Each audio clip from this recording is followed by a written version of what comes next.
There are people who went and sued the party in Mbarara. Nobody sues this party and succeeds.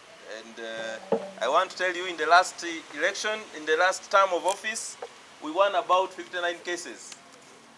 But this time around, everywhere a court has awarded us costs, we are going to go for your head and get these costs. Because you cannot take it as a routine to undermine the processes of the party, to waste the time of the party, to malign the party. These individuals, Byanyima C. Edith, Dumba Julius, and Kasozi Henry Kamia Lameka, went to Mbarara and they put the party in court. Who are they suing? Not even Siranda alone. They are suing the Democratic Party, they are suing Siranda Gerald Blacks, Mutenyu Kenneth, Lutagwera Herbert, Norbert Mao, Mayamba Lachiwanuka Sempala, Fred Mukasambide, and the Electoral Commission. Now, these costs, you must give the cost to DP, give Siranda, give Mutenyu, give Lutagwera, give Norbert Mao, give Mayambala, give Mbide, and the Electoral Commission. So where do I take my demand? Please, this one, our lawyer is going to take charge of this. And I have instructed our lawyers to put the costs. So these guys lost this case yesterday, and another one they will lose.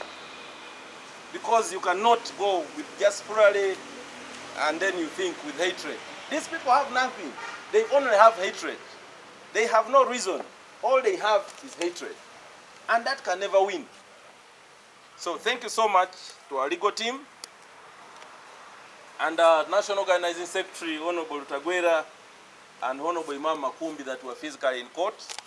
Counsel Subuga, the Deputy Legal Advisor, and all our lawyers are headed by Justice Emuyaba that represented us in court.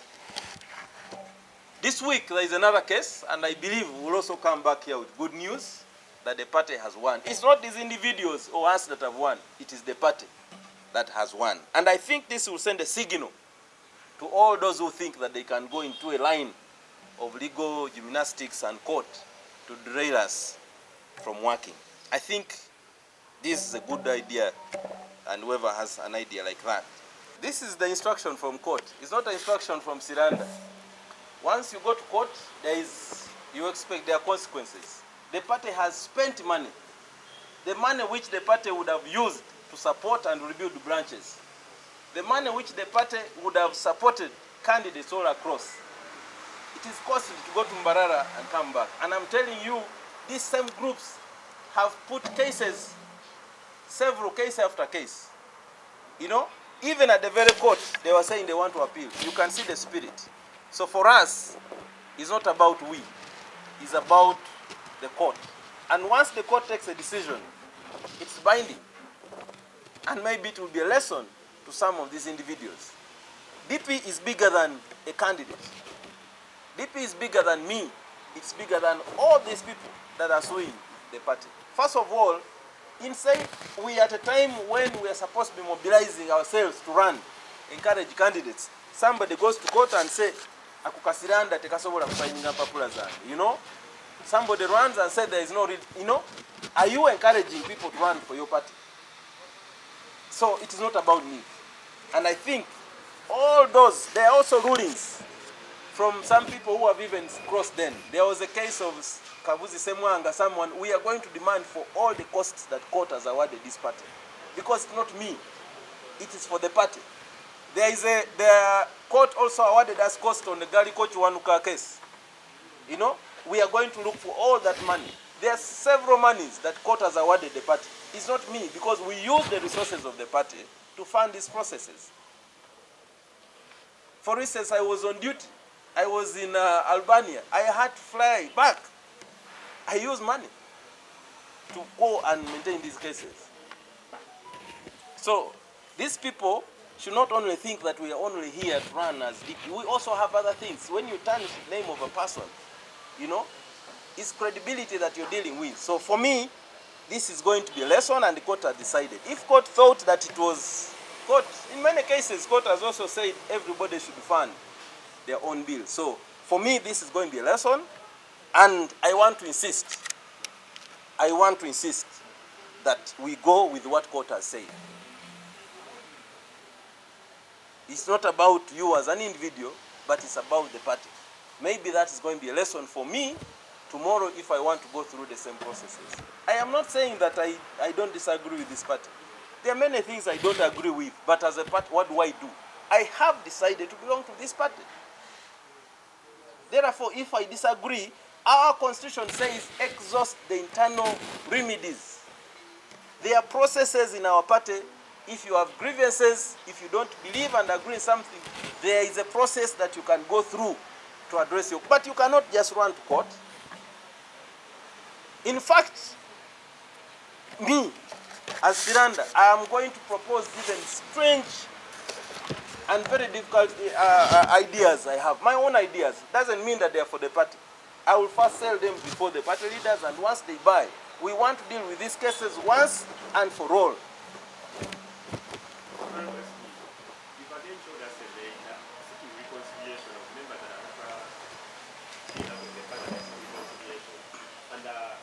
Using the same people, and they have the any chance of reconciling with the party.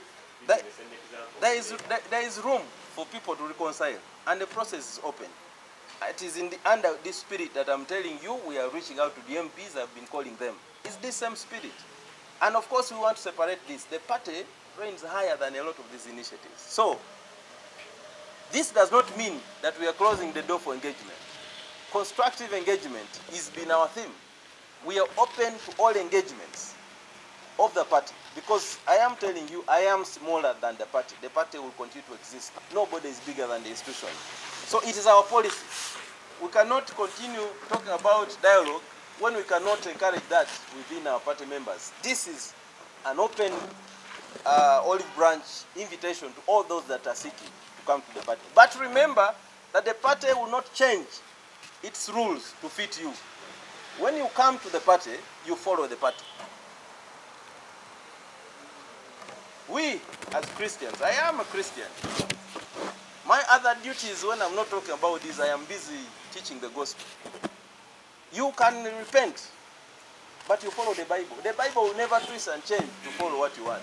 No, you must come and suit within. And of course, as Christians, we are saying, come, let's reason together. But the Father in heaven will continue reigning higher. So, for us in this case, the party reigns at all of us. And there are parameters that can suit all of us. This party has a lot of modalities and avenues that allow us to function properly within. We can all fit within. And maybe that's why we are the Democratic Party.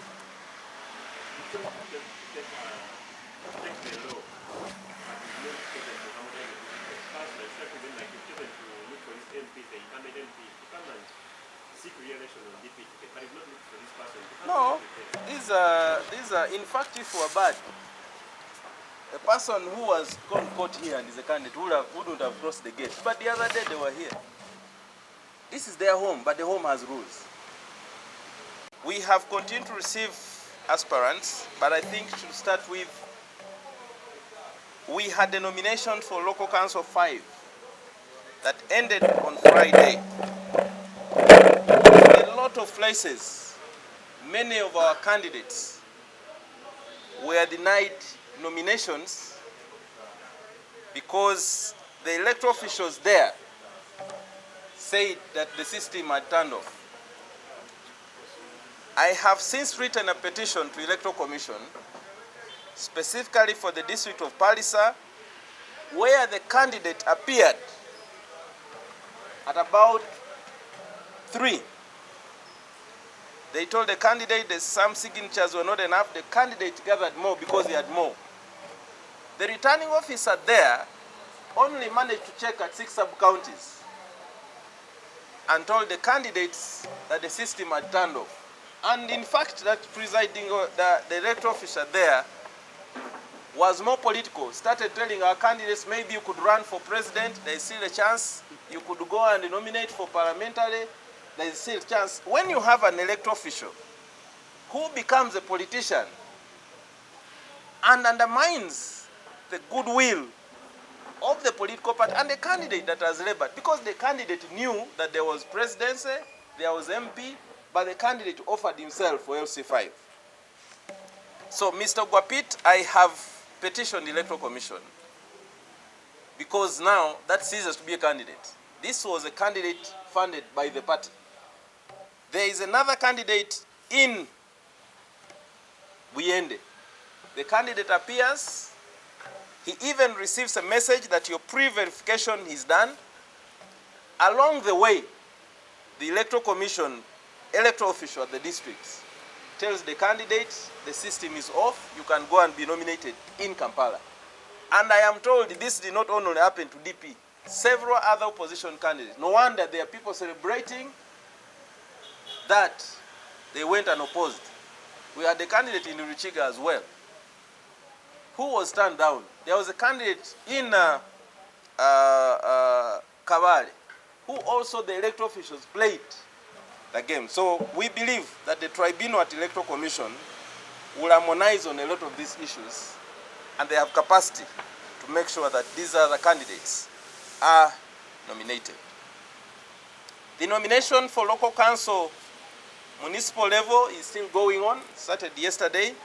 In a lot of places, our candidates continue to face similar challenges of electoral officials claiming that the system is off. I want to encourage our candidates to go there much earlier so that we find a way of dealing with this.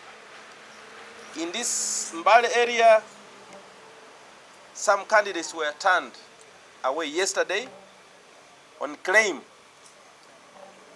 that the returning officer did not recognize that we have a resemblance of a leadership in that place. The law is very clear. The moment a person turns up with an endorsement funded by the party, I do not think it is a duty of an electoral officer to go into details on who is done that. We have already authorized the Electoral Commission, written to Electoral Commission, with authorization of a pronouncement of our leaders, but also across Uganda on who are the people that are supposed to endorse our candidate. Therefore, when I hear that a candidate has been turned away from Kalangala because the officials that endorsed were not recognized, I think for me that's a big problem. I want to study that case, and I will still put in a petition regarding Kalangala to the Electoral Commission. In the same vein, we continue encouraging all our leadership all across Uganda to support the nomination processes of all our candidates at level 5, rather level 4, which is the municipal level and divisions. And then from the 11th, we'll also be proceeding with the nominations for all our candidates at lower level, which is the lowest level at sub-county levels. We have communicated the same to Electoral Commission on who are the people that are supposed to endorse for all our candidates. In the same vein, we will be doing the vetting of all our parliamentary aspirants. The Electoral Management Committee leadership, headed by Ken Mutenyu, my young brother there. Yes, my young brother Ken Mutenyu. But my young brother, but a senior in the same line, is my young brother but senior to me in terms of our party, who will be furnishing us with a report. And we will be doing the vetting, and as pronounced by the leadership, this vetting will be taken over. We will assess all candidates. And in places where there are more than 2, we shall have an opportunity to invite all the candidates, to listen to them. For us, it's not about what did you make in the ground, what do you do what in terms of what does the ground contribute, what does the border contribute, or the market vendors contribute, or the tax drivers contribute. They are all important aspects of our party. But our party has parameters and structures on how that will be done. In areas where there are more than 2, and we are satisfied with all of them, there is a process on how we send them back to the college to determine. But the party is going to scrutinize all these candidates to ensure that they have the DNA of the Democratic Party. The final will rests with the party on who is the candidate and who flies the flag for the party. How do you promote the party? It's not about how much you have, but how are you promoting the DNA and the growth of the party. After the vetting process, we shall lay this report to the next meeting, and eventually all parliamentary candidates are going to be endorsed by the Secretary General, and yours truly will be doing that job to endorse all our parliamentary aspirants. Our constitution is clear that duty is not delegatable. That's a duty assigned to the office of the Secretary General, and I want to appreciate all those who are expressing interest. I want to re-echo that in this process, all our sitting members of parliament still have the will to run without primaries. But that does not mean you don't follow the process. You have a free ticket, but you must follow the process to show the will that you're willing to run in that constituency. Like I offered that I will reach out to all our sitting members of parliament. I have done so. I have spoken to Honorable Fred Kayondo, who I am happy to announce that as we speak, he even launched his campaign poster with a clear hope indicated on it. I have spoken to Honorable Geoffrey Okello, who has also done the same and filled the processes. I have spoken to Honorable Okot Peter, who has done the same. I have spoken to Honorable Richard Sevamara, who then promised that Wednesday is going to be engaging me on the same. I want to, the Honorable Babiri Emery Kabanda as well has done the same to engage the Honorable Sevamara and all the other members of parliament. I have spoken to Honorable Richard Urumu, who promised to call me back, except the constituencies for Chotera, where members of parliament decided to cross to another floor. So we opened the door, and I'm happy that they are applicants from that specific constituency. And in the constituency of Nakaseke, I am also happy to announce that there are also processes and people that have expressed interest to fill the vacuum there. The Honorable Babiri Emery Kabanda, the Honorable Dikil Chams, and the Honorable Dennis Majwala Lukanga are doing a great job in line of mobilizing the people within the Greater Masaka, and I have seen like a poster of the Honorable Deo Chinji already there. So that's an area where we have a lot of interest. And as a party leaders, we have decided to reach out, because when you lead a party, it is beyond personal interest. You lead everybody, those with dissenting views, those that look at you in another way, those that believe they should be the ones there. But the delegates decided that we lead the institution, and we will continue reaching out. In the same vein, so whoever thought that there is no leadership, I think this is a clear signal. So I want to encourage you, all our candidates, to follow suit and make sure that you focus. And candidates, don't drill yourself in these things. Go to the community, mobilize for the party. The votes and victory is not in court. It is in the public. So go to the people. And I see some of these people are even candidates. They are suing their own party, and then they are coming here as candidates. And I don't know what they expect. I do not know really what they expect. But being a party that believes in engagement, we'll continue engaging them. And some of them require just an advice. There is a document here that was written in 1994. I think I was in primary 5 or somewhere. By then, the chairman of our party, Boniface Byanyima, and he was asking Paul Kawanga Semogere, our then party leader, asking that you sold the party, bring back the party. I wasn't born. So these engagements in our party are historical. It's not about today, but they are historical. And we want you, Mr. Agrippa, writings like this, you share them so that people get to know that this question of constructive engagement did not start with Norbert Mao or Siranda. This was 1994. I was not anywhere near the leadership of the party. I was still a young man wearing shorts and as a good villager. In the same line, we have, as well in consultation with the party leader and a lot of our candidates who are running at lower level. As you know that the nomination is going on until the 24th. So we had scheduled the NEC to be starting on the 11th to the 12th. And we've realized that we are going to affect many of the candidates who are the NEC members and at the same time supposed to come to the NEC. So we have paved way to allow the candidates to complete their nominations so that by the time we come to the NEC meeting, we have a proper report and a list of who has nominated and for which position. And one of the discussions the NEC is going to be doing is parameters on how do we fund and support candidates. So we realized that we could not go to the NEC without knowing exactly what are the numbers that we have. Who are the nominated candidates? Because there is a difference between all of us here as aspirants and actual candidates who have been nominated.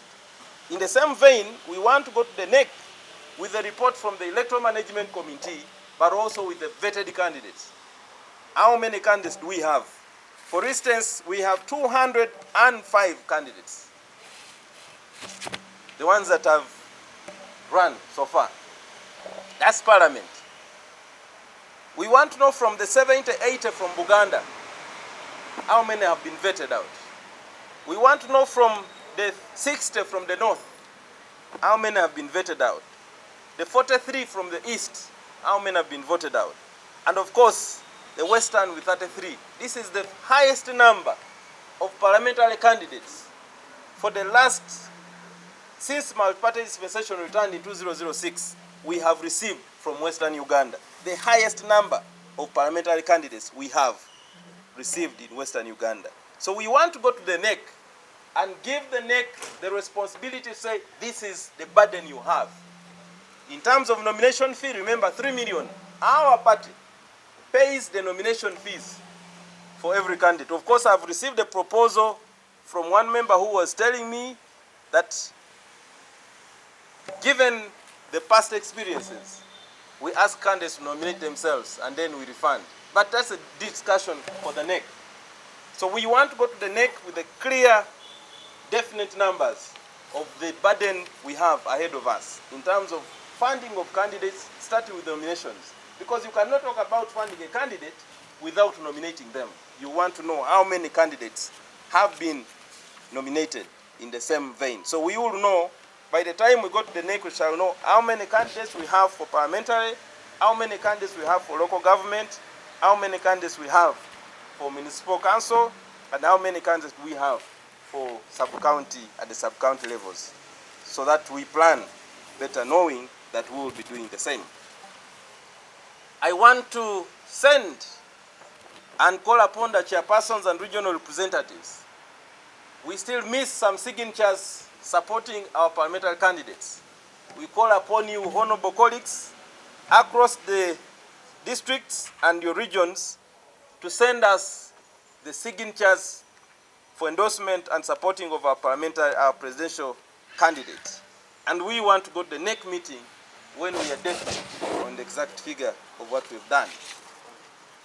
In the same vein, our Lord Mayor candidates, I want to congratulate the Honorable Beatrice Mao, who was duly nominated as a mayoral candidate. We will be doing the launch for her manifesto on the Kampala she envisages and the Kampala that the DP wants to see. Remember, we believe that this city was last effectively represented when DP was in charge. And for clean city, your city, our city, the Honorable Beatrice Mao will be launching her manifesto on Sunday at Serena. The following categories have all been invited: the media, the business community, the casita, the market vendors, all the markets in Kampala have been represented. The DP leadership, the Kampala DP leadership and all divisions, the women, the youth, civil society, development partners, interreligious council, and all those other categories. I see a special category here as DP Kabaraza, and I think there should be a special recognition for those foot soldiers and all the aspiring candidates on DP tickets. I see Mr. Nalukola there. Mr. Martin Nalukola is our candidate, and so all those who have been nominated as candidates, all the NEC members, we congratulate you and invite you to join our mayoral candidate, Lord Mayor candidate, during the launch of her manifesto at Serena on Sunday. All are welcome, all are invited. Serena is part of Kampala, and we want to see the business community, the vendors, the Batembei, and all those for the first time being invited to experience what is in that category. This event will start at 11. So Mzee Irwanga, you are the mobilizer for all the Wazeis to attend this engagement. So in that line, we believe that we have a good chance, and we need to make sure that we all mobilize and be in line with all duties. The Democratic Party, like we said, is going to field candidates across all elective positions. DP will field candidates across all regions. And I want to encourage all those who have not submitted these processes, that when the Electoral Management Committee Chair, Samtenyu, sends me the list and how it is, that will be done. We have also received several candidates, those that came from other parties. Several, many of them have joined the Democratic Party. We will take them through the process, because for us, you apply, become a member before you enroll in some of these positions. I see Madame Win here, so I think she's our NEC member, Deputy Secretary of the Women League, but also who is helping to help the Makindye section within NEC members. These processes of the NEC, but the NEC members of all across regions are helping. Mr. Chuanuka here is helping in some of the areas of Rubaga. And of course, after you go through the process, all our NEC members from this region have been made part of the process to support these initiatives. Because the NEC is not an individual, Siranda. The NEC is we. And therefore, all of you are charged with that duty. I want to stop here. Those that I wanted to communicate for today, and maybe take some few questions.